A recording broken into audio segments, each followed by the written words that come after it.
since it is the Feast of the Immaculate Conception. How many people know what the Immaculate Conception is at all? I live in Ireland, where everybody knows. The Immaculate Conception is the conception of the BVM, that's the Blessed Virgin Mary, and she was immaculately conceived. That means she was conceived without sin. All the rest of us were conceived in sin. I'm not sure exactly what that means, but as far as I've been able to research Catholic theology, it means that the Church suspects that parents may have had a little fun while they were fucking. And so we're all conceived in sin, but apparently Mary's parents were an impotent man and a frigid woman, so she was conceived without sin. She's the patron saint of Andrea Dworkin, I think. Andrea Dworkin is the one who used to say that all sexual intercourse between men and women was degrading to the woman, and recently she revised her position. She said it's okay if the man doesn't have an erection at the time. People laugh at her, but I think she may be the first female pope. She has a definitely papist. She could be a Jesuit. She's got. I wonder how many people ever have had intercourse without an erection. Oh well, maybe I'll find out in a few years. Most men my age are dead already, as Casey Stengel once said. Jesus was conceived without sin, and it took them 1900 years to decide his mother was conceived without sin too. That's when the Immaculate Conception was promulgated, was in the 1870s. And at the rate the Church is going, in another 1900 years, they'll decide his grandmother was conceived without sin. So it'll go retroactive back to the Avivas and the formless creatures of the featureless void, I suppose. It's only that one line. The rest of us are all conceived in sin. And anyway, the Feast of the Immaculate Conception is an appropriate evening to consider the subject of religion for the hell of it. I think it's really a wonderful, remarkable tribute to humanity that we've had for 2,000 years. We've had a religion that's basically based on the idea that a Jewish girl who got mysteriously pregnant was able to convince her husband that a pigeon did it. And people have been repeating this for nearly 2,000 years, and a lot of them have been believing it. And to realize how remarkable that is, just imagine if some woman you know suddenly started swelling, and you said, expecting, huh? And she says, yes, but it was a pigeon. Somehow the fact that it happened 2,000 years ago, some people are willing to believe it.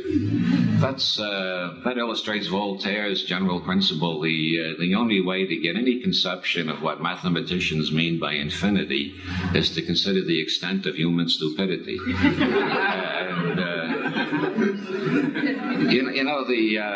The Ayatollah Khomeini, he's written a commentary on the Quran, and in it he says Allah is very vehemently opposed to divorce. The Ayatollah is on very intimate terms with Allah, and he knows what Allah thinks about just about everything. And the Ayatollah takes up a lot of hard cases, just like Thomas Aquinas. I admire theologians who are willing to deal with hard cases. They produce remarkable results that inspire a great deal of the satire in my books. The Ayatollah takes up the case of a man who's in the habit of sodomizing camels. And he demonstrates that even in that case, the wife does not have any legitimate grounds for divorce. I mean, this guy may give her something worse than AIDS, but she married him, so she's stuck with him. However, the Ayatollah believes Allah has some sense of relativity. Allah will grant the woman a divorce if her husband is in the habit of sodomizing her brother. And this may sound like surrealism or something, but it's rigorous logic. The theologians always use rigorous logic, and the reason it sounds like a lot of Catholic theology is that both Thomist theology and Islamic theology were very heavily influenced by Ibn Sina, a great Sufi theologian who tried to systemize the Islamic system. And the reason it's better to sodomize a camel than your brother-in-law, those of you who have been wondering whether you should try sodomy or not, and when you should start and who you should start with, according to the Ayatollah, it's much better to bugger a camel than your brother-in-law, because you see, if you're stooping a camel, that's only a sin on your part, and you're not corrupting another soul, because camels don't have any souls. But if you bugger your brother-in-law, you're leading him into sin too. And so you see, the whole thing makes sense. That's the wonderful thing about religion. It all makes sense if you grant the original premise. The Pope says the Pope is on intimate terms with God too, only his God isn't named Allah. His God has an unpronounceable name. He's got a Jewish God. Considering the record of anti-Semitism of the Catholic Church, that in itself is astounding, that they got a Jewish God and they hate the Jews. But their God is going to name something like Yahweh or Yahweh or something like that, and he's against divorce too. He's even more vehemently against divorce than Allah. According to the Pope, God doesn't approve of divorce in any case, no cases whatsoever. And the Church is very Aristotelian. When they say no cases, they mean no cases.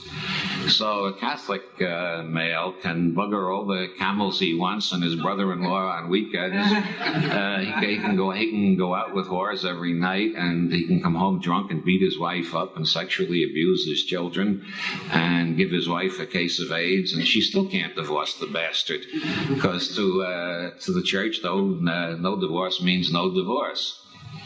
You see, the Ayatollah is really a flaming liberal compared to the Pope. I should say the Catholic Pope, because there are around 8 million popes in the world today, a fact for which I am largely responsible. I'm a pope myself. As a matter of fact, for those of you up front here, you see, there's my Pope card, right? The bearer of this card is a genuine and authorized Pope, right? You don't have to have a Pope card to be a Pope. When we started out, this is part of one of the New Age religions that I helped found. A lot of people get involved in New Age religions, and here's another Pope card. Okay, shall we do the old lot commercial? Hold up your Pope cards. Only 2 in the house? Oh, well, that's okay. I'm going to make you all popes automatically right now anyway. Spectacles, testicles, brandy, cigars. Okay, you're all popes now. This is a Discordian institution. The Discordian Society, and I belong to the lunatic fringe of the Discordian Society, which is the paratheo-animetamistichood of Eris Esoteric, which some of you may have heard of. That's abbreviated POEE and pronounced POOEE.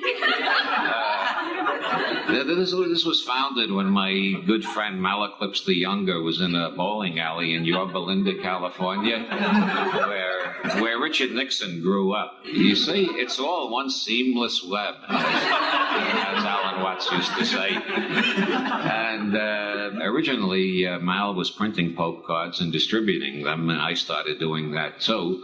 And then I got the idea of writing a novel and including a Pope card in the novel, so everybody who owned the novel would be a Pope. And so since the novel sold about 1 million copies so far, I've created 1 million popes that way. And then Margot Adler reprinted the Pope card in her book, Drawing Down the Moon, which is about matriarchal religions in the United States. And so all the readers of her book became popes just by having the Pope card in their book in their possession. And then just recently, the guy in Rome who still thinks he's the only pope, he announced that cardinals could give indulgences over television, which is something entirely new. The church is adapting to the modern technological age, and now a cardinal can get up on television and give an indulgence, and everybody who has the set turned on gets the indulgence by electronic osmosis or something. And this led to a lot of debate in fucking Dublin. The fucking Dublin has the most argumentative and subtle atheists in the world. That's one of the results. It's one of the inevitable byproducts of Jesuit education. The Jesuits educated the Marquis de Sade and Diderot and Voltaire and James Joyce and Jerry Brown. Well, I don't know about that case, but they are very good at producing intellectually intricate atheists, along with the herd of true believers that they set out to produce. And the atheists in Dublin started writing letters asking for clarification of the indulgences by television. If you make a videotape, one of them asked, and you play it over and over, do you get perpetual indulgence? And I wrote in to suggest that anybody who did that could come to San Francisco and get honorary membership in the Sisters of Perpetual Indulgence. But they didn't print that, evidently, because nobody in fucking Dublin got that reference. But I decided if they can do indulgences over television, I can do pontifications over television and radio. So whenever I'm on a TV or a radio show, I make the whole audience popes at some point during the show. So I've created over 9 million popes now. And they're all equally infallible, because all Discordian popes are equally infallible and they all disagree with one another. I was on a radio show in England and with 8 other guests. It was one of those round-robin talk shows, and there was a Scotsman there who was the designer of bagpipes in the traditional style. I told him my father-in-law said a bagpipe was something an Irishman gave a Scotsman and told him it was a musical instrument. But he makes really classic bagpipes. And after he heard about my pan-pontification project, the effort to make every man, woman, and child on the earth a pope, he told me I should send a pope card to Ian Paisley right away. Ian Paisley is the leader of the Protestant bigots in Northern Ireland. His slogan is "No Pope in Ulster." So I made Ian Paisley a pope. And he hasn't left Ulster yet. He doesn't have the simple honor to skulk away like he should now that he's a pope. I also sent the Pope card to the anti-pope in southern France, which makes him a pope and an anti-pope at the same time, which means he can get into Hofstadter's next book as a living strange loop. The Discordian, I should explain Discordianism to you a little. Eris is the goddess of chaos, discord, confusion, bureaucracy, and international relations. And right away you see we've got a winner here, because if you look around the world, what do you see the most of? Chaos, discord, confusion, bureaucracy, and international relations. So it's obvious that Eris is the most powerful divinity at this point in history. The basic Discordian theology is that all of our problems began with the original snub.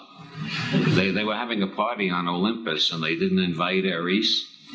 And so she got so ticked off that she made a beautiful golden apple. Some say it was metallic gold, some say it was Acapulco gold. Discordian popes all disagree with each other. But whatever kind of gold it was, she threw it into the party, and she had written on it Kalisti, which is Greek for the prettiest one. And so all the goddesses started arguing over which one should get the apple, which one was the prettiest one. Just like Nancy complaining about Raisa being better dressed than her. Some things are eternal. And the goddesses got into such a terrific fight that the only way to settle it was for Zeus to pick a mortal to make the decision. So he picked Paris. and all the goddesses try to bribe him. Athena offered him wisdom, and Minerva offered him security or something like that, and Venus, who was the Sharpie in the bunch, she offered him Helen of Troy. So there was no doubt how he was going to vote, and that led to the Trojan War, and ever since then we've had chaos, discord, confusion, bureaucracy, and international relations, and it all derives from the original snub.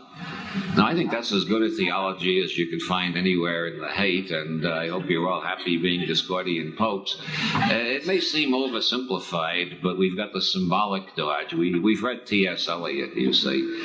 It's more like a great poem than like a scientific statement. That's what Eliot said about the Anglican Church, so we say it about Discordianism. You don't have to take it literally. Eris is just a symbol of the second law of thermodynamics.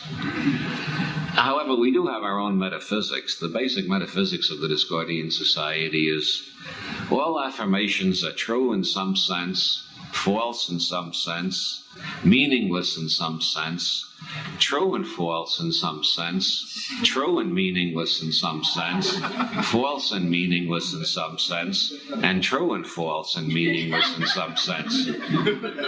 And if you repeat that 666 times, you will achieve supreme enlightenment. In some sense.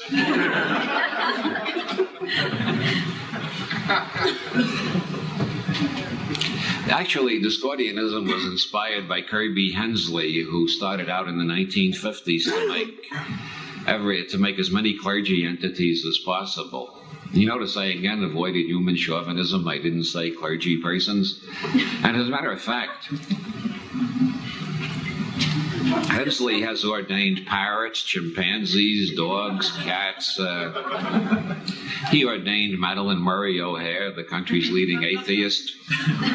And he doesn't charge for it. He'll ordain anybody. That's why he calls it the Universal Life Church. He believes that every sentient being has the right to be a clergy entity. And so he's been sending out these ordinations through the mail since the 50s.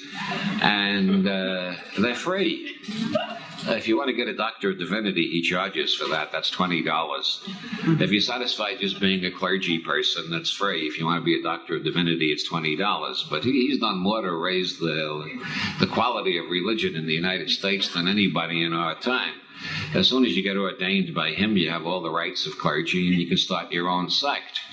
Or sects, if you prefer the plural. I always prefer sects myself, but when he decided to make every living being a clergy entity, that's what inspired the Discordian movement to make every entity a pope. Hensley has ordained, he ordained me, he ordained my friend Malaclips the Younger, the chief Discordian atheologian, and he ordained the founder of the Reformed Druids of North America. That's a group that started at a college in Indiana in the 1950s. At that college, they still had compulsory church attendance. You had to go to some church or other. They didn't care which, but you had to go to some church once a week. So a bunch of free thinkers on the campus announced that they were Druids and started going to the woods every week. They took along a bottle of Irish mist, which they claimed was their sacrament. And after a while, they started getting interested in Druidism, and they started doing Druid rituals. And then they found out the chief Druid ritual was human sacrifice. So they quickly changed their name to the Reformed Druids before anybody would get nasty ideas about them. They sacrifice a branch off a tree in their rituals.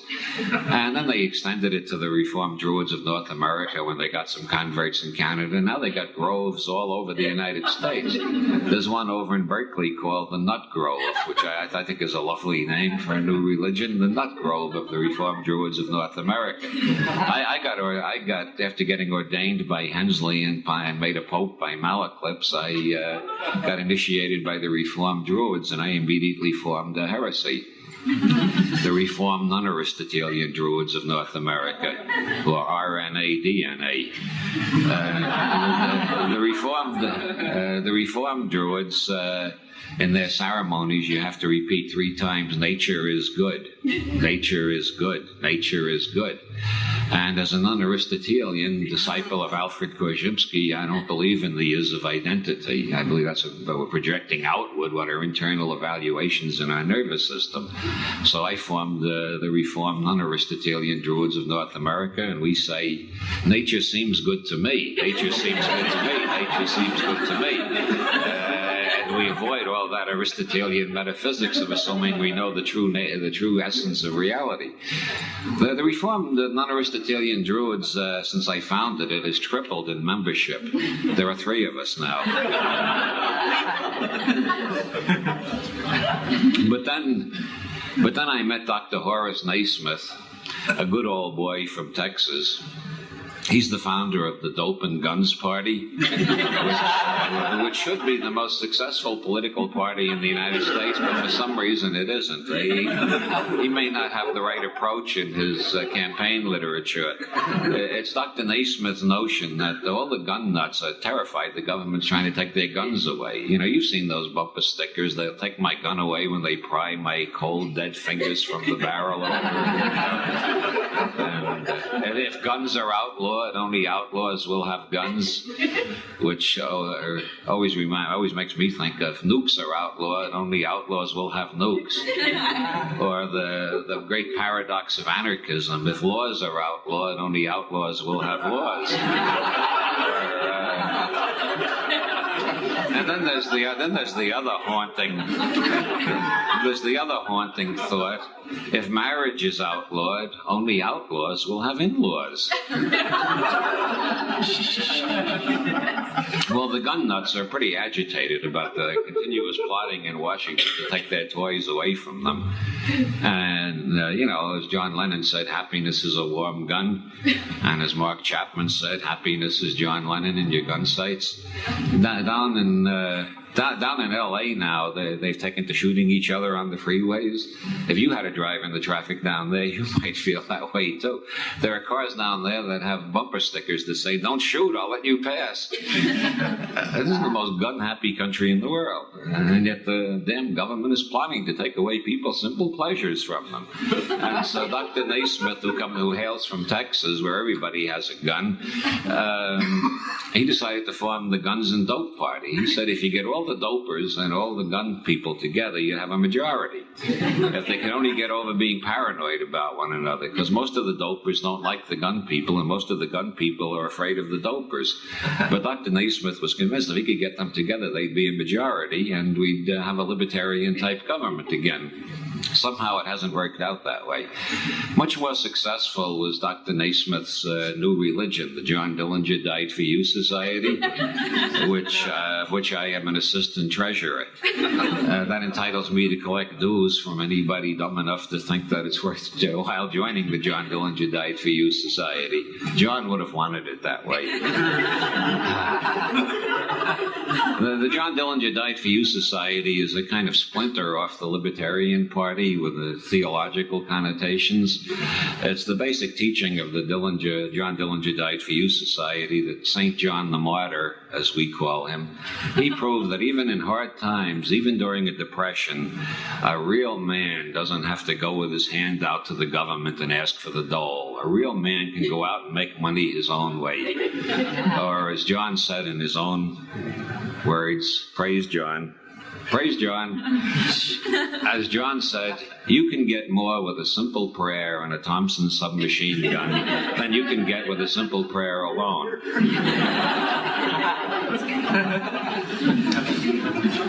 John robbed 23 banks and 3 police stations. The banks were his way of dealing with his financial problems in the Depression, and everybody had financial problems then. I think robbing the police stations was art for art's sake, which is another thing that makes John such an appeal. That and the legend that he had a 23-inch penis. I bet even in this generation, a lot of people have still heard that.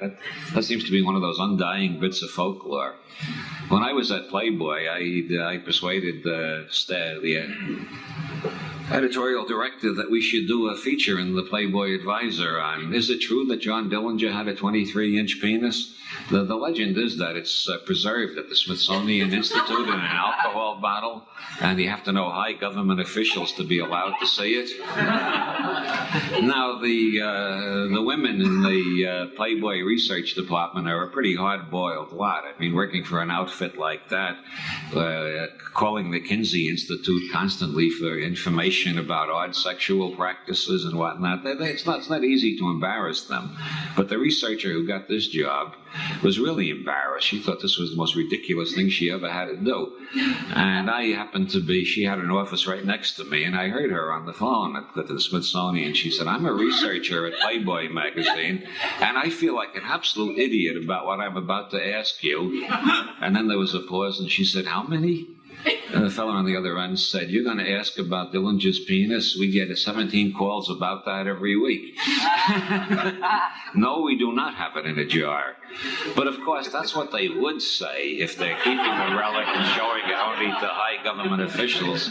Who knows, maybe Gorbachev got to see it, but they don't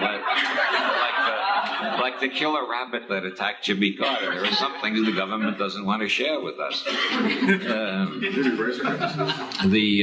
The Dillinger Society has its own mantra, which we take from a wise bit of advice that John gave to bank officials when he was making his unorthodox withdrawals. Lie down on the floor and keep calm. This contains all the wisdom of the Orient, if you think about it. John was trying to teach them detachment from material concerns, a tranquil mind, the art of going with the flow, and of course the John Dillinger Died For You Society is splintered too. That's the way it is with New Age religions. In 1969, Jane Nash, a Chicago journalist, came out with a book called Dillinger, Dead or Alive, in which he tried to prove the FBI shot the wrong guy at the Biograph Theater, and then faked all the records, faked the fingerprints and all the other evidence so the public wouldn't find out what assholes they made out of themselves shooting an innocent man again. Part of what makes this faintly plausible is that Dillinger had gray eyes, according to the Navy record, and the corpse at the Biograph had brown eyes. Unless the Navy records were wrong or the coroner was careless. But that's one bit of evidence. Another bit of evidence is the FBI was very embarrassed in the Dillinger matter because just a month before they had shot 4 innocent businessmen in Lake Geneva, Wisconsin.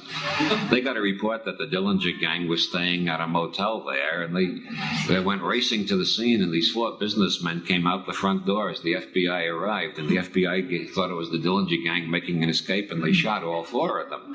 That made a lot of bad publicity for the Bureau. People were fair pissed. And so Nash's argument was when they shot another innocent man at the Biograph, they covered up and pretended it really was Dillinger. And Dillinger is alive in Los Angeles, he claimed. Well, any Midwestern boy who reached sainthood eventually does go to Los Angeles, I think. That's sort of heaven to Midwesterners.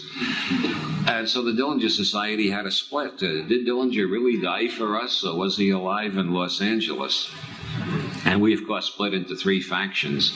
The orthodoxy rejects Nash's evidence as cuckoo and unfounded and insubstantial and mostly hearsay, and insists Dillinger did indeed die for us at the Biograph Theater in 1934.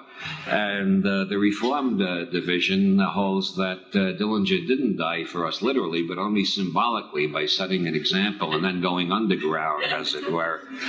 I'm the leader of the liberal wing. I hold that Dillinger did get shot at the Biograph Theater, and he's still alive in Los Angeles. He has risen. And then, you see how much fun it is to start your own religion? I don't know why people keep going around looking for gurus. Be your own guru. Start your own religion. I've been having so many fun for years with my friends inventing new religions, and we get more and more converts all the time, whom we immediately excommunicate, since we have no ambition of being religious leaders. And another friend of mine invented the Javacrucians.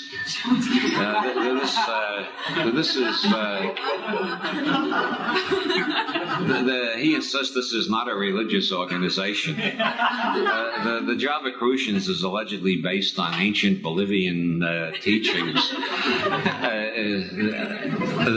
The basis of it is the American coffee ceremony, which is the polar opposite from the Japanese tea ceremony, which has to be done very precisely and slowly and with care and in that finicky Japanese way, you know.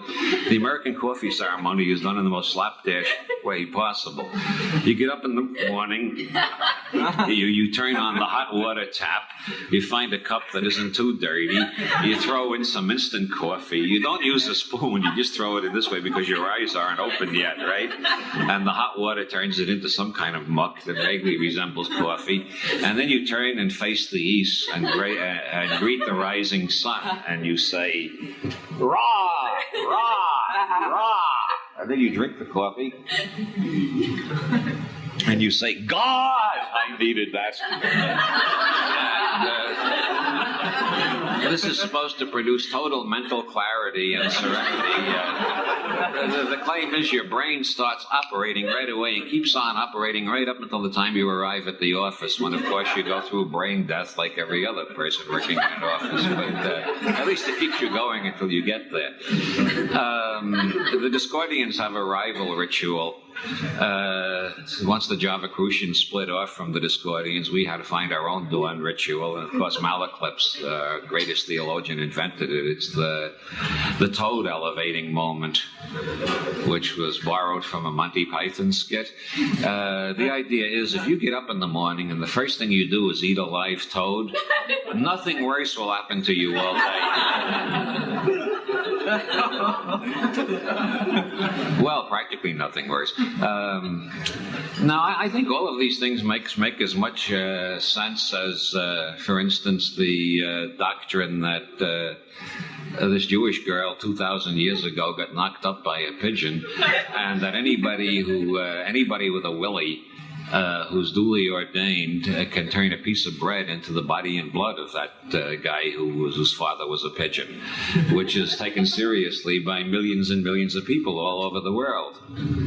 You got to have a willy to do it.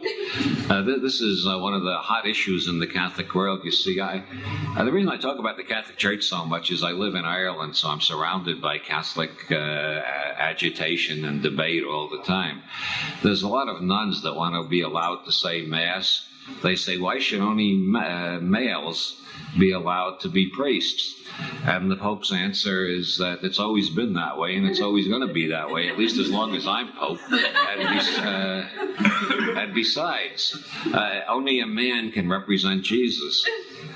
The idea is the most important thing about Jesus was not his sweet character, as we get it in the New Testament, his forgiveness, his gentleness, his sublime philosophy. That's not what the really important thing about him was that he had a willy, and you got to have a willy to be like Jesus. If you don't have a willy, it doesn't matter. You can be a saint, you can be a bodhisattva, you can be an ascended master, but if you don't have a willy, you can't say Mass. Now, this is a really remarkable doctrine when you stop to think about it. It's based on the idea, I think, that God also has a willy. You notice most Christians refer to God as He.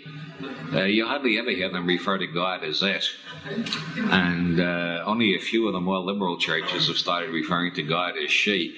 The first article I ever had published back in 1959 was in the Realist magazine, and it was on that question, does God have a penis? I was the first one to raise that question, and I'm delighted to see that it's become such a controversial issue in the last 20 years, because I think it really is important. Can you imagine if God does have a penis, what kind of schlong that would be? astronomical dimensions, to say the least of it. And if God did have a schlong like that, no wonder he had to turn into a dove before he could knock Mary up. Otherwise, it would have been as impossible as King Kong's love for Fay Ray. The great pathetic love story of the 20th century. But and then there's the Church of Fred Mertz Bodhisattva. That was founded by another Discordian named Antero Ali, who comes from Finland. He's a great poet, mime, actor, psychic reader, tarot reader, and practical joker. Lives in Boulder. For all I know, he's behind the drug-free urine business. Wouldn't put it past him now that I think of it. Antero Ali invented the Church of Fred Mertz Bodhisattva when he was in an altered state of consciousness attained by some method of Tibetan magic, I assume. Or maybe it was just a later shipment of Sensimilla from Humboldt. I don't know. But he suddenly decided, Amida Buddha swore that he would not enter nirvana until all sentient beings could also enter nirvana. And so there's this belief among Amida Buddhists that Amida Buddha keeps reappearing in many forms to reach every class of sentient being. And of course, he's got to reach even the lice and the microbes and whatnot before his work is finished. This is a heavy task to take on, but Buddhists think in different time scales than the rest of us, as you may have noticed. And Antero decided that Amida Buddha was manifesting on television to the lowest of the low, the people who look at I Love Lucy. You would think those people could never achieve enlightenment, wouldn't have a ghost of a chance. But Amida Buddha infiltrated himself into the show, disguised as Fred Mertz. And if you're in the proper state of mind, when you look at I Love Lucy, you'll see that everything Fred Mertz says is as profound as a Zen koan. There was one Zen master who answered every question, no matter what it was. What is the Buddha? How does one achieve Buddhahood? What is the Tao? No matter what the question was, this one Zen master always answered, "Quats." That was his whole answer, "Quats." And then there was the one who answered, "Moo." It's one of the most famous ones. Does a dog have the Buddha nature? Moo. And if you look at I Love Lucy, it's amazing how many times Fred comes out with the same mystic, indecipherable monosyllable. No matter what happens, Fred usually says, "Huh?" And if you're in the proper state of mind, you can achieve enlightenment from Fred Mertz's "huh" as easily as from "quats" or "moo." But you gotta be in the proper state of mind. The best way is with Johnny Carson's Own. Is there any of that available in San Francisco? It may be a myth. It probably is. The dope world is full of myths. But there's one brand of grass going around that's supposed to be Johnny Carson's Own. And the story is it's grown just for Johnny. But occasionally they have a bumper crop. And Johnny, out of the goodness of his heart and his love for his fellow humanity, he allows a little bit of it to be put on the open market. And if you get Johnny Carson's Own and look at her an I Love Lucy rerun, you will achieve supreme enlightenment as soon as Fred Mertz says, "I don't understand women at all." Sort of a total confession of the intellectual bankruptcy of the patriarchy of the last 6,000 years. Nobody has ever expressed it as clearly as Fred. You'd be surprised the profundities you can find in Fred when you're properly attuned and in the right state of mind. The best, I think, of all the New Age religions is the Church of the Subgenius. Praise Bob. The Church of the Subgenius is connected with the Discordian Society in that they've accepted Eris into their pantheon. I don't know whether we should be too flattered because they also accept Spider-Man and the Incredible Hulk and Jehovah, space god of wrath, and Darth Vader and Cthulhu and the conspiracy of the intergalactic bankers and I don't know what all else.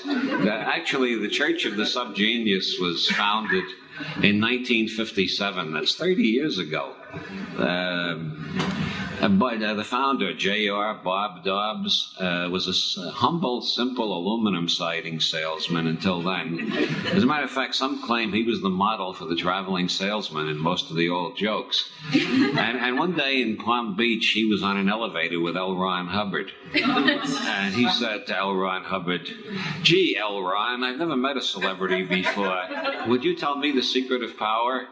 And L. Ron Hubbard was so drunk he gave it away. He just blurted it out. And so Bob...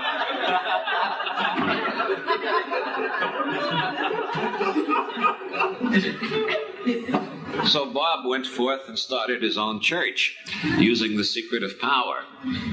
And you can learn the secret of power too. The Church of the Subgenius guarantees, they offer an absolutely unconditional guarantee. If you read enough of their literature, send them enough money, and everything you get from them says on the bottom of it, send more money, send more money, send more money. They say that more often than Jerry Falwell. If you buy enough of their literature and study it profoundly enough in the proper state of mind, eventually you'll learn the secret of power. But if you study it, it really is there. It has to do with slack. And most people find it very hard to understand slack. Well, you know how sweet and sour works in Chinese restaurants? Well, the yin and the yang are like that. The yin is like the sweet and the yang is the sour. But it's more like the Hodge and the Podge in the Discordian Sacred Cow. The Hodge is the side of the comma that has the apple in it. That's the golden apple of Eris, which represents anarchy, chaos, discord, and so on. And on the other side, there's the Pentagon, which represents bureaucracy and international relations. And then they're known as the Hodge and the Podge. And you'll notice the whole universe is divided up between Hodge forces and Podge forces. And every time Hodge increases, Podge increases. The more they raise taxes, the more tax rebellions there are. The more tax rebellions there are, the more cops they hire. And it's a perpetual cycle within that system. And so it's not really, the universe is not basically sweet and sour or yin and yang. It's basically Hodge and Podge, according to the Discordian revelation.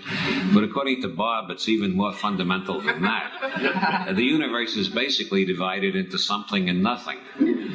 And if you look closely, you'll see how obvious that is. For instance, here's a glass of what the naive among you will think is water. God, I needed that. If you look at the glass of water, you see something. If you look all around it, you see nothing. This is known as the figure-ground relationship in Gestalt psychology, right? Yeah. You see, I went to college once. I can even speak English if there's any demand for it. And no matter where you look at me, I'm something temporarily, and all around me is nothing. You look at the microphone, that's something, and there's nothing around it. You get into quantum mechanics, you get down below the atomic level, and you find hardly any something. You find a great deal of nothing with an occasional burst of something. But no matter where you look, there's always the something and the nothing. Slack is the condition in between something and nothing. When you get yourself into perfect balance with the cosmic forces, you are between something and nothing. You are in ideal slack, and then you can get something for nothing. Now, the only religious revelation that has come along to equal that in recent years is Ramtha. I love Ramtha. Ramtha is a fascinating demonstration that after 40,000 years, a boring old man is still a boring old man. 40,000 years, there's nothing to improve it at all whatsoever. He still sounds like a Reader's Digest article. And I think that's the point at which Rajneesh understood the secret of power. And he said, I want 93 Rolls Royces. So they went out and they got him 93 Rolls Royces. Actually, Rajneesh grew up in India when he was very poor as a little boy, and Krishnamurti was the first guru to make it really big in the Western world. Krishnamurti was the first one to own a Rolls Royce. And my theory has always been that every time Rajneesh got a new Rolls Royce, he would take a picture of it and write on the back of it, "Fuck you," and mail it to Krishnamurti. by the time he had 93 of them, Krishnamurti dropped dead. He couldn't take it anymore. He only had one fucking Rolls Royce, and Rajneesh had 93 of them. I imagine Krishnamurti pacing around saying, "What am I doing wrong? Why have I only got one Rolls Royce?" You see, Rajneesh understood the secret of power. Maybe I haven't made this. I haven't really gotten to the heart of the issue. The business about slack may be too metaphysical. Let's see if I can make it even simpler. You all know, well, Ronald Reagan is president, so it's pretty obvious. You all know how dumb the average guy is, right? Well, mathematically, by definition, half of them are even dumber than that. Now do you understand why Bob Dobbs is almost as rich as the Pope and getting richer all the time? I think it's about time for the break. And before I go off, I will make it even simpler. I want to leave you with this mantra so you can really understand the secret of power. And all of you, now that you're popes, you can go forth and start your own cults and rake in the shekels, just like L. Ron Hubbard and Rajneesh and J.R. Bob Dobbs and the Pope and the Ayatollah. A disciple is an asshole looking for a human being to attach itself to.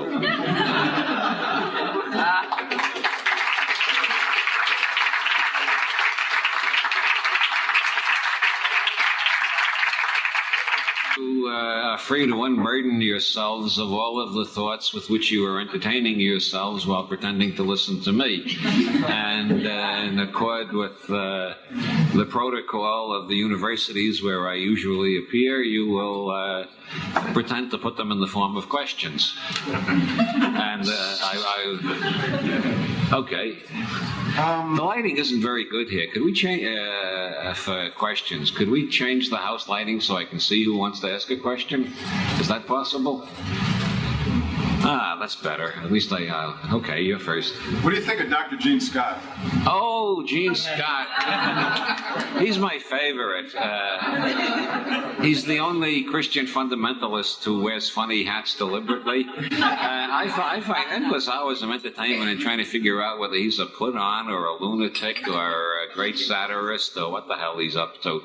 But a lot of the things he says I find totally convincing. As a theologian myself, of sorts, I found him absolutely convincing in his demonstration that IRS is the great beast 666 foretold in the book of Revelation. If you haven't seen that show, you should really try to get a video of it. His biblical scholarship is excellent, and IRS is certainly some kind of beast.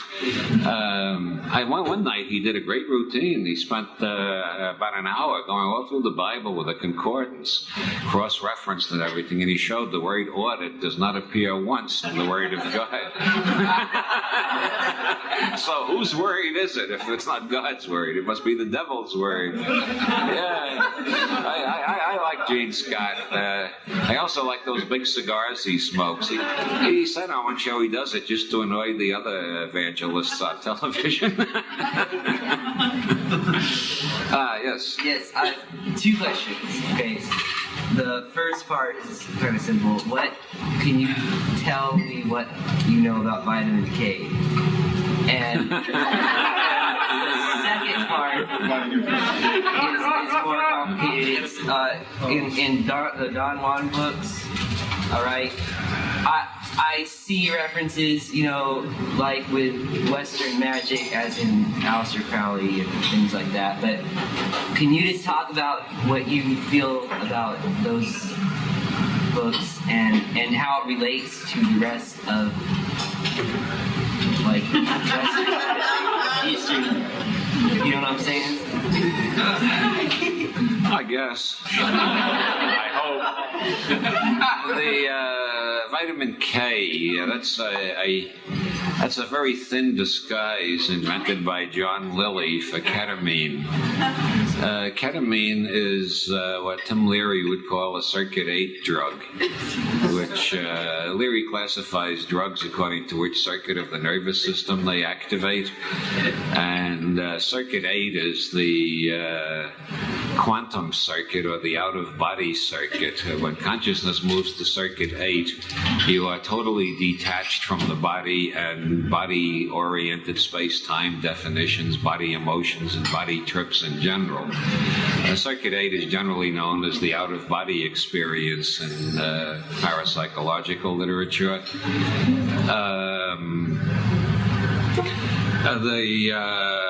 The materialist explanation of ketamine is that it knocks out every part of the brain except the newest parts of the forebrain. So you're not getting any signals from your body. So you have been reduced to pure thought, thinking about pure thought. That's one way of looking at it. I know the first time I tried vitamin K, I had an experience unique in my whole life. I was absolutely convinced I was God. I mean, I have had that suspicion on occasion, like most mystics. But this time I was absolutely convinced. And I spent about 45 minutes arguing with myself. Now, wait a minute. You know you're on a new and experimental drug, and you're just imagining you're God. And that seems so damn silly because all the evidence was so clear that I was running the whole universe. And how could I be running the whole universe on drugs, you know? And so I just couldn't believe I wasn't God. And interestingly enough, you can get the same general effect with a lot of the new brain machines that are around now, especially the HemiSync, designed by Robert Monroe.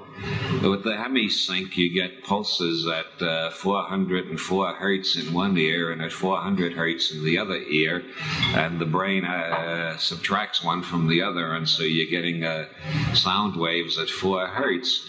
And for some reason, sound waves at 4 hertz put you into circuit 8 or the out-of-body experience, or at least 70% of the users have had that kind of experience. I also had it with a machine known as the Pulse Star, designed by Mike Hercules in Boulder, Colorado. The first time I tried the Pulse Star, Mike said, "Let me wire you up to an EEG so we can have a record of what happens."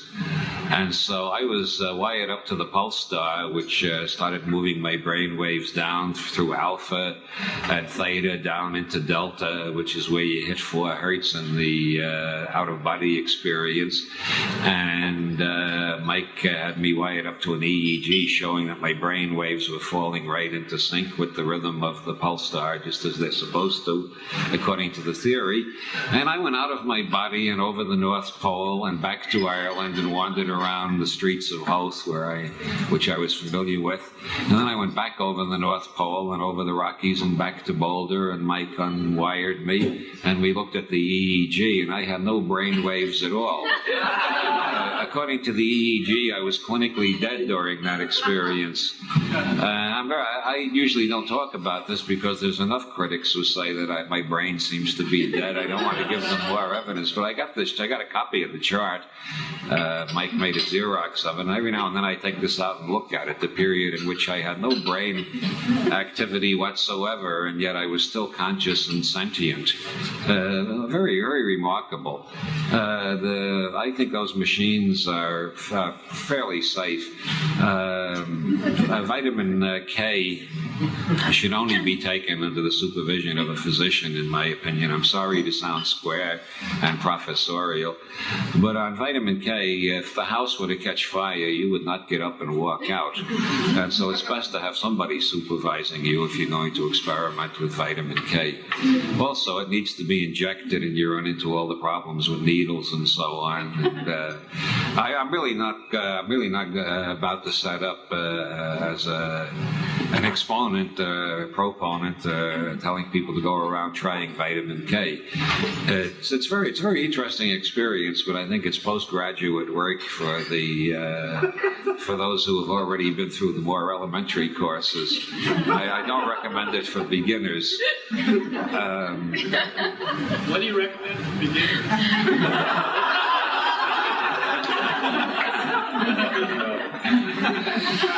Aspirin. Baby aspirin or full strength? Start out with baby aspirin. You don't want to strain your nervous system too much. Then you go on to the hard stuff, full adult strength aspirin. And then if you really want to live dangerously, you buy some Tylenol. That's the new form of Russian roulette, you know. Let's go out and buy some Tylenol and see if we survive the experience. I was asked about Carlos Castaneda. The most interesting thing about Castaneda to me is that he was a pupil of Harold Garfinkel, and so was George Lucas. If you wonder why the world is getting weirder every year, just remember Lucas and Castaneda both studied with Garfinkel. Garfinkel is a sociologist who invented a new discipline called ethnomethodology, which involves crisis experiments. I first heard of Garfinkel when I got a fan letter from a German sociologist who asked me if my books were influenced by Garfinkel, and they weren't at that time. So I went out and read Garfinkel, and now my books are influenced by Garfinkel. So that turned out to be a self-fulfilling prophecy, which I'm sure would delight Garfinkel. Garfinkel tried experiments like having students who were living at home go home and watch their parents as if they were boarders in a rooming house. And this is an elementary exercise in Buddhist detachment, but the students found it quite alarming in some cases. And then he asked the braver students to go home over the weekend and act as if they were boarders. And in most cases, the parents tried to have them committed to mental hospitals. Even though nothing rude or impolite was done, they acted like good boarders should have. They were polite and couth and ruly and so on. But all sorts of tacit game rules were being violated, and the fact that nobody knew what the game rules were made it even weirder. Another experiment of Garfinkel's I like is he had some students walking around campus, and they'd approach another student, start a conversation, and move gradually closer. Now, you know, Mexicans like to stand really close. North Americanos like to have about 1.5 feet between them. And when you start moving within that 1.5 feet, people in our culture get nervous. And Garfinkel had his students move in gradually closer and closer till their noses were touching. People really went ape over that. Even though there's no book anywhere, it's not in Emily Post, it's not in the Bible, you can't find any place that says you shall not touch noses with thy neighbor. But this is an unstated game rule. Garfinkel's work is entirely devoted to trying to discover how many unstated game rules we're following all the time, and how do we learn them if they're never stated? And why do they control us if we don't even know that we're following them? And of course, it has a feedback loop in it, a strange loop. The question is, how many game rules are sociologists or anthropologists following when they think they're writing an objective description of another culture? And that's what influenced Castaneda. He tried to describe the shaman's world from inside instead of trying to put it into the grid of the way social scientists look at shamans. And ever since then, there have been charges that Castaneda must be nuts, or he must be a liar or a fraud or something, because we're not supposed to look at things from the shaman's point of view. We're supposed to look at things from our Western university social science point of view. I think Castaneda has performed the greatest breaching experiment of all. Touching noses is nothing compared to what he's done to the social sciences. Yes? So your name is very interesting as far as an acronym is concerned, Red Both Ways. Can you comment on that? Raw and War. The only comment I can think of is my first name. It's what the Church of the Subgenius is always saying. God spelled backwards is dog, but Bob spelled backwards is still Bob. Praise Bob. Praise Bob. Yes. In a few of your books, you mentioned Mae Brussell. Do you think most of her research is valid or a little too far out, or what do you think about her? Mae Brussell. She believes I'm an agent of the Rockefeller conspiracy. She has made a whole series of charges against me, but that was the one that I found most amusing. That was in Conspiracy Digest, and I wrote a letter in the next issue saying that she had the goods on me and I might as well confess. In fact, my cellar is stacked from floor to ceiling with bars of Rockefeller gold. And then I added the additionally illuminating comment, woof, woof, woof. And I'm sure Mae Brussel is still showing that letter around as proof that she got me to confess, and she has found some extraterrestrial message in that last sentence which shows I'm an avant-garde agent of the extraterrestrial invaders from the Dog Star. What? How come you couldn't get a bank account? I got bank accounts in Ireland and Ohio. I don't know why. I don't know why California bankers are so paranoid. Yes. What distinction, if any, is there between a wise entity and a scoundrel? Very little.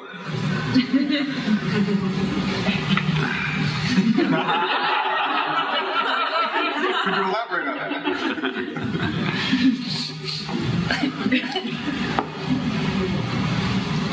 The first thing that you discover if you achieve any degree of wisdom at all is that you're entirely surrounded by idiots, and this is apt to produce a sense of arrogance or contempt, and one has to spend to avoid becoming a total scoundrel.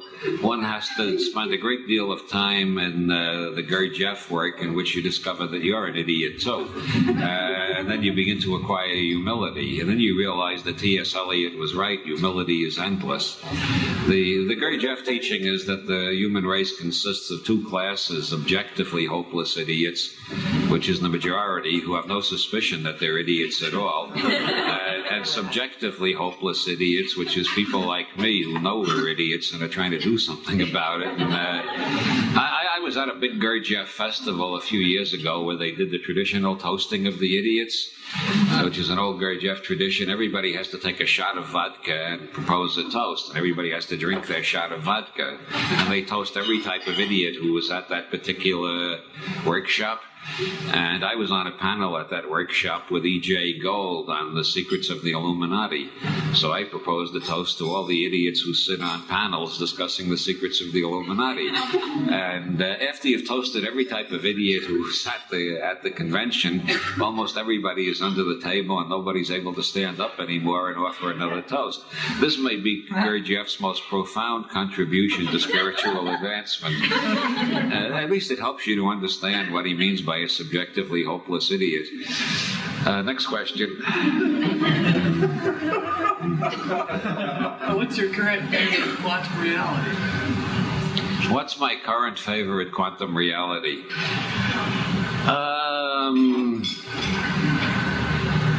I still like the multi-worlds interpretation. According to the multi-worlds interpretation invented by Everett Wheeler and Graham back at Princeton,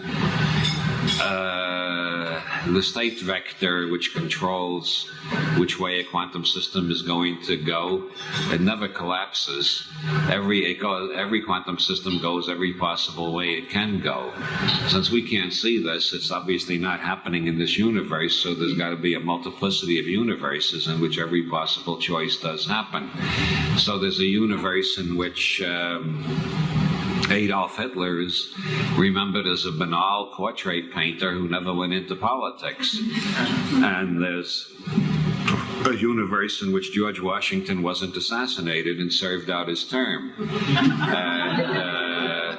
And sometimes people fall through from one universe to another, and they get kind of confused when they find people talking about things they don't remember. This is especially true if they do acid and come to one of my nightclub acts. There's a universe in which Marilyn Chambers is the President of the United States. And there's a universe in which John Kennedy slipped on a banana peel and died that way. My favorite favorite alternative universe is the one where John listened to Marilyn Monroe's importunings, jilted Jackie, and ran off with Marilyn to Mexico and married her there. He gave up the presidency. He said, "The hell with the presidency. I'd rather ball Marilyn Monroe." I think that's a great alternative universe. I'm going to write a novel set there one of these days. What do you know about Zen Master Rama? What do I know about what? Zen Master Rama. You don't know about it. Don't worry about it. No, I'm sorry, that's over my head. I don't know a damn thing about it. Yes. What are you working on in the book department? What's coming up? Right now I'm working on a movie called Reality is What You Can Get Away With. After the movie, I'm going to go on with my historical series and do Volume 3, Nature's God. Actually, I've done parts of Volume 3 already, but I got more interested in the movie project. For some reason, they pay more in Hollywood than publishers pay. That's why all writers end up in Hollywood eventually. Yes? What kind of reaction are you getting from your new book, or your latest book, the New Inquisition? The New Inquisition? So far, I haven't got much reaction at all, which is odd, but I've been traveling a lot this year. Maybe the reaction just hasn't caught up with me. Maybe there are all sorts of furious denunciatory letters circulating around the world trying to find where I am now to catch up with me. I don't know. I've done more traveling this year than in all the rest of my life put together, and it's been exhilarating, and I feel like a rat in one of those enriched environment experiments. I've been in Oslo and Amsterdam and Zurich and Basel and Berlin and East Berlin and Boulder and Vancouver and Maui and Dallas and Tallahassee and all sorts of weird places. East Berlin was fascinating. Totalitarianism always looks like a caricature of itself. They got these guards who come on the train to check for your passport, and they look like they come from Central Casting. They look like all the guys who played Nazis in movies that I saw when I was a kid. It's one type of Germanic face, and they take your passport away, and they go mutter with one another at the back of the train, and you have visions of 30 years in a East German prison on suspicion of being a CIA agent. And you look out the window, and you see there's a guy with a Tommy gun walking up and down the other side of the train, so nobody can sneak off the other side of the train and avoid being checked by these galoots. And the Berlin Wall has got minefields all around the east side and machine gun towers. That's to keep us from breaking into the socialist paradise. Is their explanation. When I finally got out of East Germany, I wanted to do just what that kid does in that movie, Gotcha. I wanted to turn around and yell, "Fuck you!" I don't like totalitarianism at all, I'll tell you. Oslo is a beautiful place. Amsterdam, as everybody knows, has the best window shopping in Europe. The great thing about Amsterdam, my first night there, I was in a bar in a hotel with some friends, and we're drinking beer and passing a joint around the table, and the cop on the beat comes in and recognizes somebody at the table and comes over, chats for a while, takes a toke on the joint, passes it on, says a cheery goodbye to everybody and goes out. And that's when I knew the Dutch are the wisest people in the world. And Amsterdam is the earthly paradise. And I want to go back to Amsterdam as often as possible. Yes? If you could create the world in your own image, how would you create it? If I could create the world... Create the objective.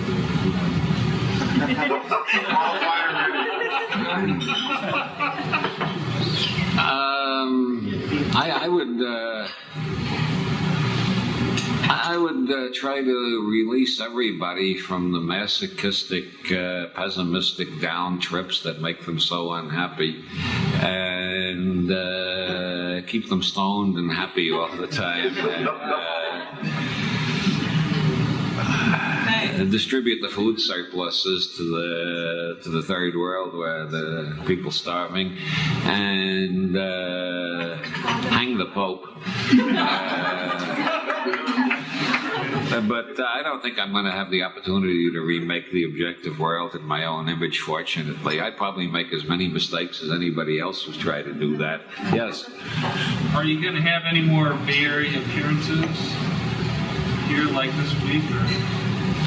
Any more Bay Area appearances? Not in the immediate future.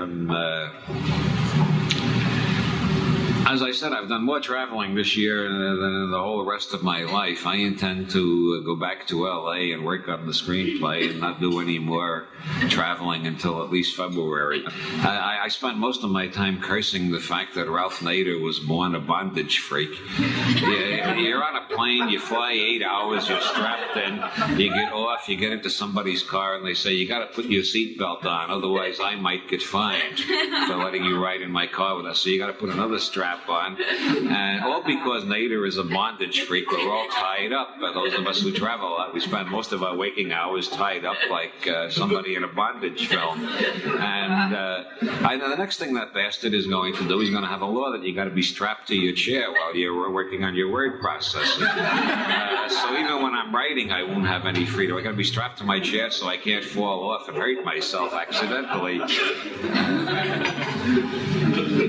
Yes. Would you vote for you after any election? Oh, absolutely. But I would prefer Paul Newman. Well, it's obvious that American politics has become a branch of show business. I don't think Sylvester Stallone was on drugs necessarily when he said he's the next actor to be president of the United States. I think he's got a damn good chance. Like Bob says, the secret of power. Half of them are even dumber than the average. And so politics has become a branch of show business. And I keep wondering which actors are going to be running the country in the 90s. And as far as I can make out, Paul Newman is one of the most intelligent and sensitive people in Hollywood. And he also is, I understand, enormously sexy and appealing to women. And so he'll almost certainly win. I once quoted a statistic that I invented on the spur of the moment. I told an audience that a sociological survey showed that 99% of the women in America want to ball Paul Newman, and a woman in the back yelled out 100%. So I don't think anybody can beat Paul Newman. And if he takes Barbara Streisand as his running mate, they get the Eastern Seaboard intelligentsia and the feminists, and if they announce that they're going to appoint Lassie Secretary of Health, Education and Welfare, they can stay in until the year 2000. We won't get stuck with Sylvester Stallone or Clint Eastwood. Otherwise, I see bad times coming. Paul Newman is our only salvation, unless George Burns agrees to run. Because half of the country already thinks George Burns is God anyway. I half believe it myself. George Burns is sort of like my ego ideal. He's what I want to be when I grow up. I saw his 91st birthday party on television. They had a big celebration in Hollywood, and George said, I don't feel a day over 90. He gave his secret for longevity, which is that he smokes 10 cigars a day, has Bloody Mary with lunch, 3 martinis with dinner, and always dances close. He says, my doctor always objected, but he's dead now. So I think George Burns has a good chance of getting elected, and he'd obviously make a good president. As for the politicians, I don't trust any of them. I mean, as a last resort, if we're running out of actors, but just as long as it's not a politician. Yes? Would you talk a little bit about life extension and the genetic approaches to life extension and beyond? Yeah, he asked me to talk about genetic approaches to life extension. The best book on that subject is The Engines of Creation by Keith Drexler. Eric Drexler. There goes another synapse.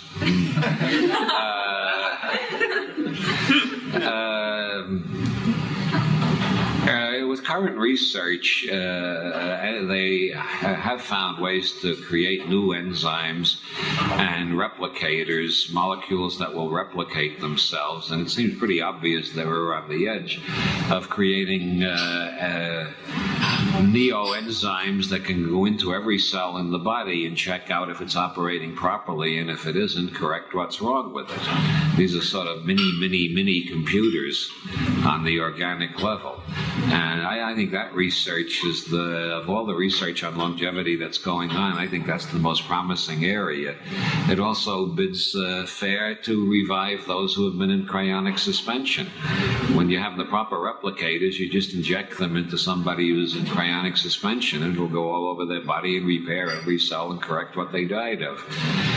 Paul Siegel recently brought a dog back to life after putting it into cryonic suspension.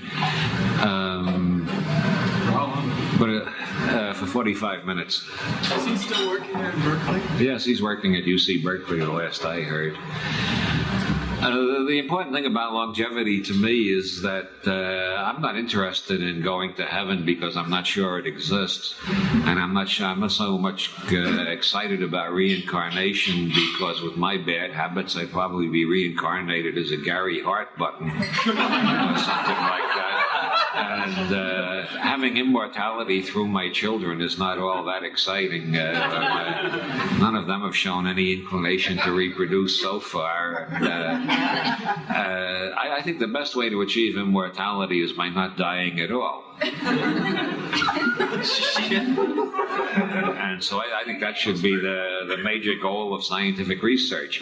We are living in a weird world where 50% of the scientists, according to Bucky Fuller and Crunch of Giants, 50% of the scientists now alive are engaged in one field or another connected with weapons research. That means 50% of the most talented technical analytical brains on the planet are devoting themselves entirely to the project of delivering more and more explosive power over longer and longer distances and shorter times to kill more and more people.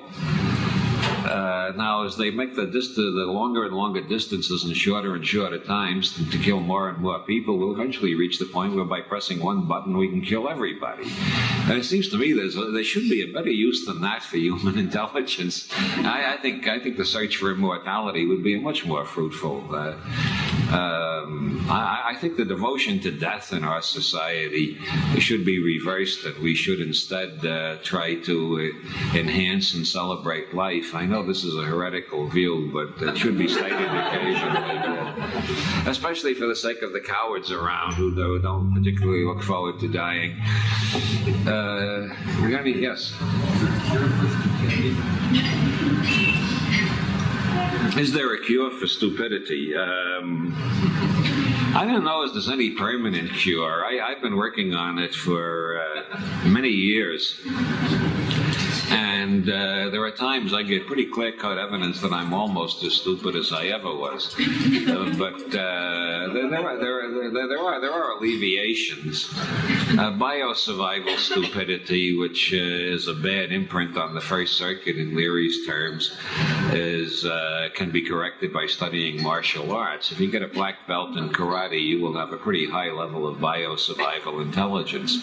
Emotional stupidity, which is so rampant in our society, can probably be alleviated somewhat by attending a few intensive encounter groups at Esalen or elsewhere, or by practicing pranayama. That's a great help. Pranayama and Hatha Yoga. Semantic stupidity, the only cure I know is to read my books. I'm sorry. I haven't got the energy. Buy your books. There's two of my latest books for sale right back there, right over there. They will help a great deal, especially the introduction to Wilhelm Reich in Hell. Sexual stupidity, the best cure is to go to Amsterdam. And that spent 6 months in Los Angeles. There's an old story that St. Peter sent St. Teresa down to hell to report down to earth, which appears like hell from the heavenly point of view, and to report on whether sin was as bad as it was in her lifetime. And after traveling all over Europe, she called heaven and said, "Peter, let me come back. This state of sin, fornication, evil, it's worse than ever." St. Peter said, "No, I want a full report. Go to the United States, check out New York." And she called back and she said, "It's even worse here. Let me come back to heaven." He said, "No, I want a full report. Go to California." And he waited and waited and waited, and she never called. So finally he got on the celestial switchboard and managed to track her down. And she picked up the phone and she said, "Pete, darling, how divine. This is Terry."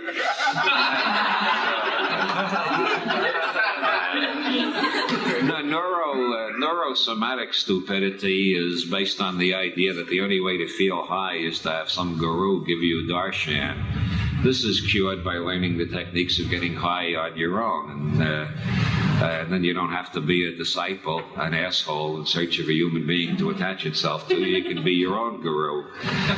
Neurogenetic stupidity, the cure involves a prodigious amount of work in advanced psychology and yoga. Metaprogramming stupidity involves very arduous and advanced work.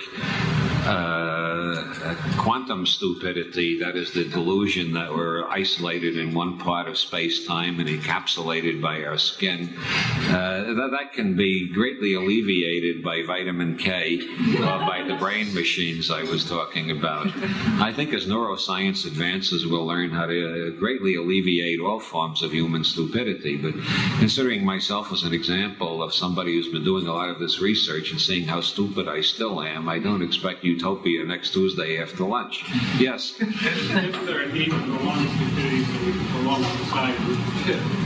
Oh, yes, stupidity. I don't want to be too hard on stupidity. It's been around so long, it must have some evolutionary function. I think the function of stupidity is to force the intelligent to get more intelligent.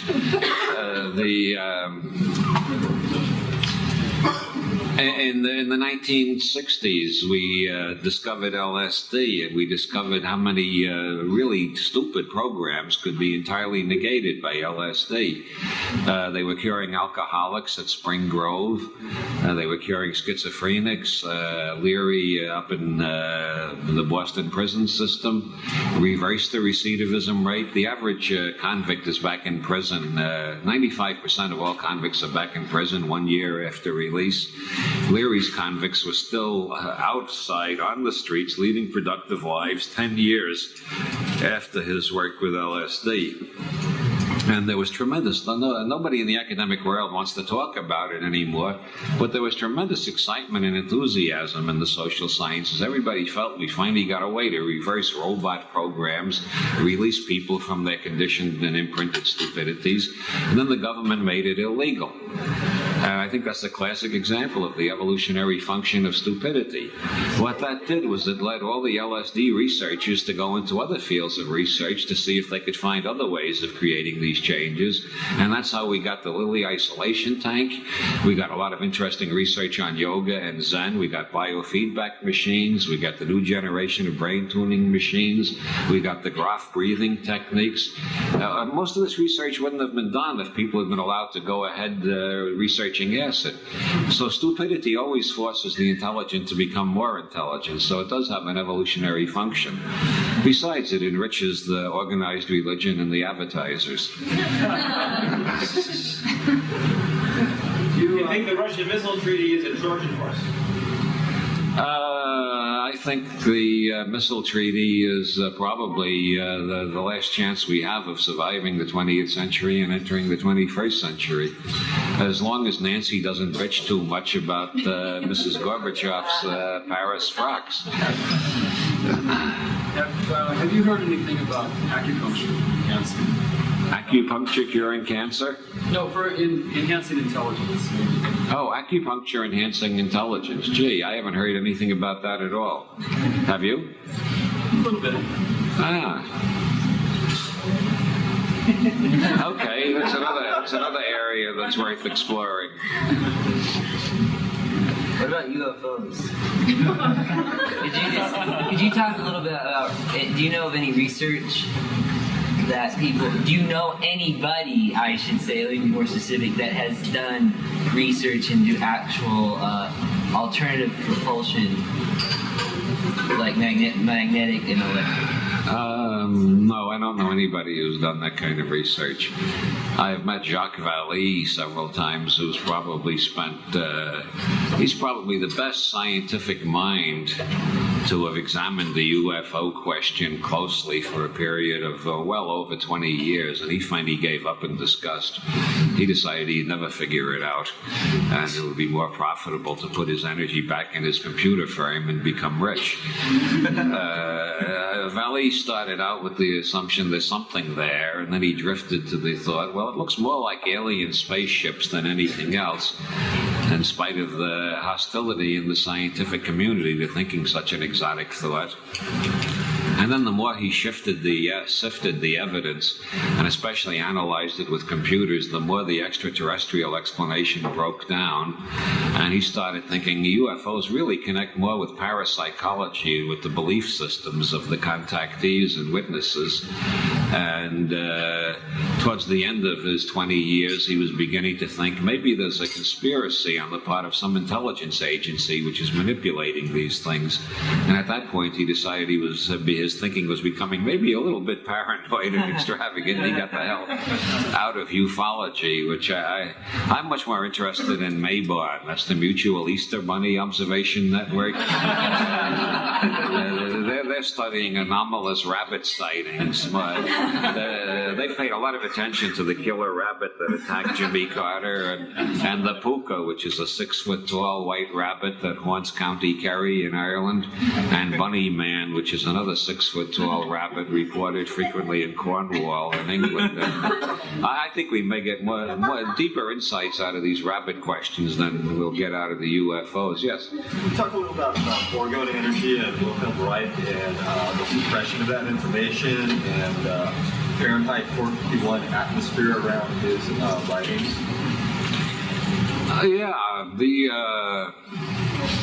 I got interested in Wilhelm Reich when they burned his books. I hadn't even heard about Reich. This was back in 1957. That was 30 years ago. That was, by the way, that was the year I first smoked grass. What you see before you is what happens after 30 years of It's sad, I know. You can take that as an endorsement then of good Humboldt. Sensimilla. Maui is the stuff if you can afford it. That's the nice thing about being a celebrity. You don't have to afford it. People keep giving it to you free. I was really furious that they burned Reich's books. I am a First Amendment absolutist, like the late Justice Black. The Constitution says there shall be no laws abridging freedom of speech or of the press. And to me, no laws means no laws. Like Justice Black used to say, I'm a simple farm boy, and when I see the word no laws, I think it means no laws. And I don't understand the ingenious intellectual processes by which the majority of the court has arrived at the opinion that no laws mean some laws. And that's the way I feel about it, too.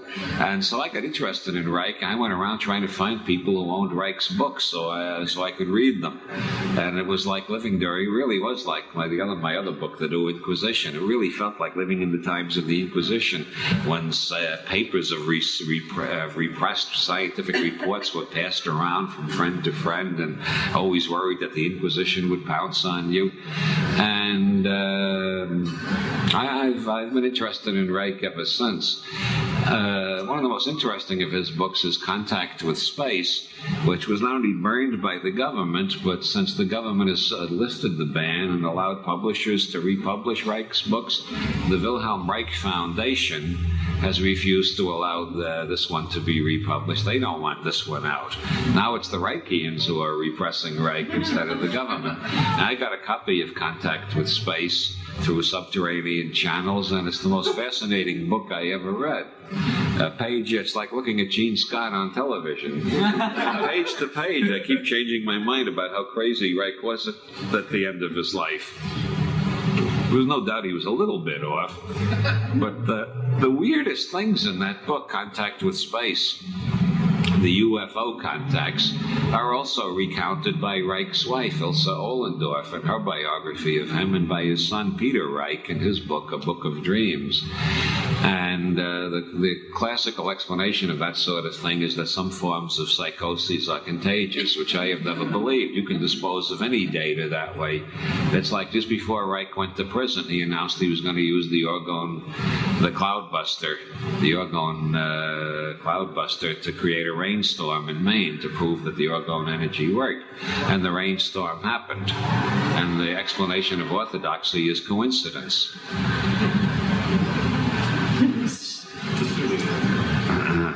There was a hand up in the back, and finally you get... I was curious if you have actually experienced the Orgone box. Yes, I had a lot of experience with Orgone boxes back in the 50s, and I was never involved in any rigid scientific research with animals, such as Reich did with mice, because that's the only way, doing research on rodents and so on, is the only way you can prove that the effects are not entirely placebo effects due to suggestion. I never was involved in that, so I can't swear to anything. All I know is that I got definite effects from the Orgone accumulator myself, and I found it very hard to believe that was entirely due to autosuggestion. I did one experiment with a plant, which seemed, the plant seemed to grow better than another plant that I wasn't putting in the Orgone accumulator, but that's one experiment by one amateur experimenter. I would love to see more of Reich's critics, instead of just sneering at him and saying he was an old loony. I'd like to see them publish experiments that refute Reich. That might get more people interested in doing the experiments for themselves, and we might get some real hard evidence. Yes? From the later end of his career, he rewrote a lot of the material. How much of the UFO material did he rewrite to sync up with his later viewpoints as he slipped or chose alternate paths? Well, Contact with Space was the last book he wrote before he went into prison. It was written, obviously, it has the signs of being written in a great hurry in an attempt to get down all the most astounding things that happened in the last couple of months before he went to prison. And among other things, it includes some really astounding Orgone experiments and pursuit by UFOs wherever he went, and evidence that made him begin to wonder if he might be an extraterrestrial himself, and a great deal of what looks like paranoid thinking, and together with a great deal of very interesting reports of experiences which were apparently seen by other people besides Reich. The book is a great intelligence test. If you can read that book without forming a quick opinion, I mean, if you can read that book keeping an open mind, you have reached the level of semantic intelligence. Yes? Yeah. Are you still in communication with Timothy Leary, or did you excommunicate each other? No. Leary, as far as I know, has never become a Discordian pope, so we haven't had to excommunicate each other. As a matter of fact, we're talking about collaborating on a computer game, but that's only talk so far. Nothing concrete has emerged yet. Do you know if he's making any appearances in the Bay Area? He's making appearances all over the country, and there's talk about him having a regular television show, too. There's even talk about putting it on opposite Gordon Liddy. I really love the idea of the Gordon Liddy show. It shows the direction television is going. Obviously, next year we're going to have the Son of Sam hour.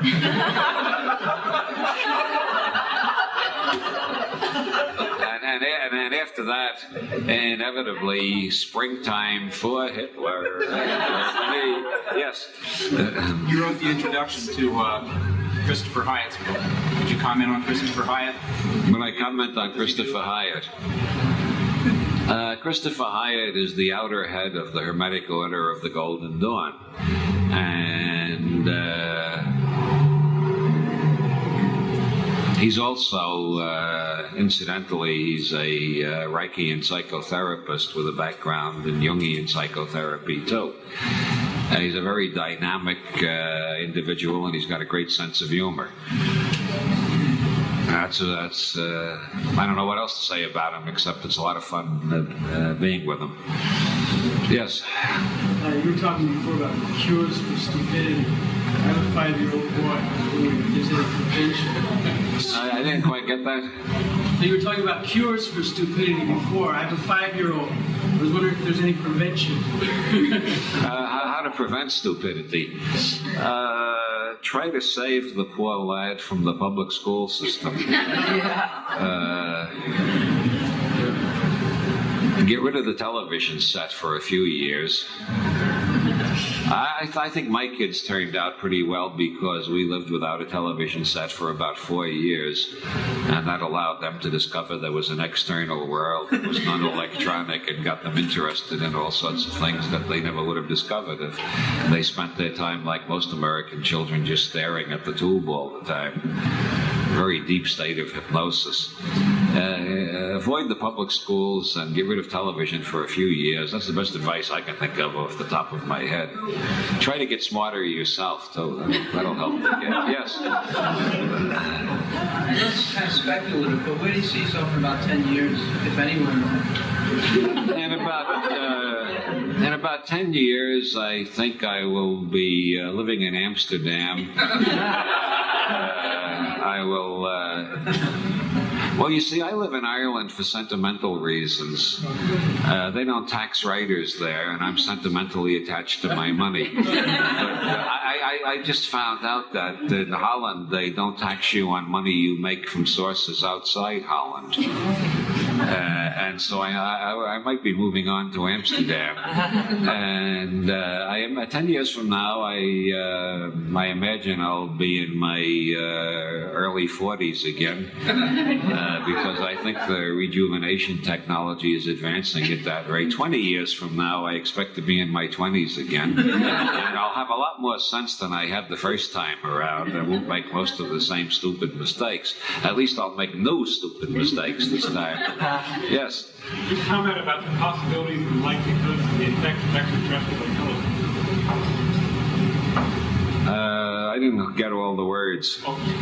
The possibilities, the likelihoods, and the results of extraterrestrial intelligence. Yeah, I find it staggering to think that in this vast galaxy, as Carl Sagan says, billions and billions of stars, and all the billions and billions of galaxies that coexist with us, I find it rather staggering to think this is the only place that life has evolved. And looking around the Earth, I find it far preferable to think that there must be intelligent life somewhere. And since many suns are 15 billion years older or even more, quite a bit older than our sun's evolution in other places has undoubtedly advanced much further than it has here. And so I'm very much inclined to believe that there are intelligences far superior to Jerry Falwell. Or, there may even be intelligences superior to Einstein and Buckminster Fuller.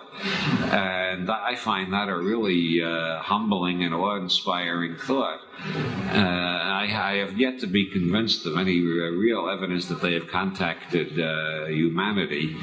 Perhaps they have a hands-off policy, like Captain Kirk, or perhaps they cannot see any point in it any more than most of us have made serious efforts to communicate with the Norway rat.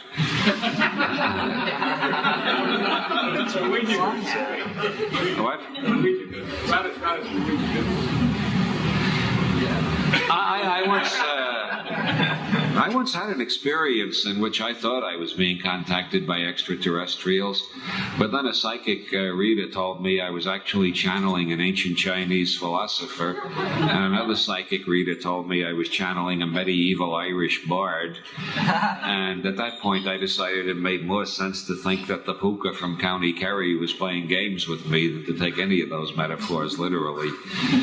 When I speak to scientific groups, I say it was a hole in the corpus callosum which allowed a great deal of holistic data from the right hemisphere to flow into the analytical left hemisphere and almost overwhelm it for a while. But my private belief is that it was the puka. That's that 6-foot-tall white rabbit in County Kerry. Yes? You heard a little bit about the Yakti way of knowledge and about accessing heart chakra energy, bypassing the brain. Could you comment on that? Particularly about MDMA, ecstasy. The yuppie way of knowledge, MDMA.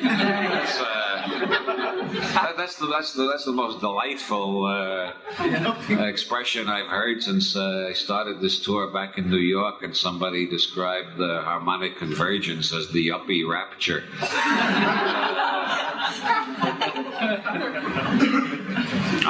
What I know about MDMA is that I enjoy it very much.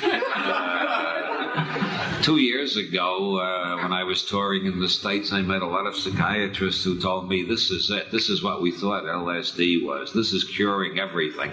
But don't talk about it too much, or the government will make it illegal. And then a year ago, I came back, every psychiatrist I met said, oh shit, the government's about to make it illegal. Since then, there have been some reports that it is dangerous for some people, and especially if you overdo it. It is dangerous for people with high blood pressure, and so on. And that's, meanwhile, I like it. But of course, most of what's called MDMA now is like what's called LSD now. You're dealing with an underworld and a black market, and God knows what you're buying, and you should always be aware of the possibility that you're buying real shit, man. Yes?